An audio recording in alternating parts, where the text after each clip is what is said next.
ইয়াত ধৰ হৈ গ'ল 1 মাহমান হৈ গ'ল, গড় ওলাই আছে ইয়াতে। প্ৰায়ে ওলাই নে? ওলাই আছে। ক'ত ঘূৰি ফুৰে?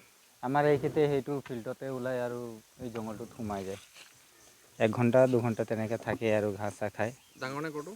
গড় ডাঙৰ আছে। ভয় লাগে নেকি? ভয় লাগিব আৰু এইটো জংঘলৰ বনৰীয়া বস্তু আৰু। কিবা ঘাইল চাল দেখিছে নেকি গড়টো? তেনেকুৱা মানে দেখা নাই আৰু। আজি ওলাইছিলে? আজি ওলাইছিলে।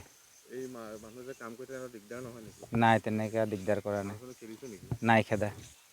ফৰেষ্টৰ মানুহ আহে নে নাই? ফৰেষ্টৰ মানুহ আহে, আহি পেলাই মানে আমাক সোধে যে গড়টো ওলাইছে নাই। যেতিয়া ওলাই আৰু তেতিয়া আমি দেখাই দিওঁ আৰু ওলাইছে বুলি, নাথাকিলে তাৰ নাই বুলি কওঁ। ফৰেষ্টৰ মানুহ কিমান সময় থাকে বাগানত? ফৰেষ্টৰ মানুহ মানে আহে মানে আধা ঘণ্টামান বহে ইয়াত আৰু চাই আৰু নোলালে আৰু গুচি যায়।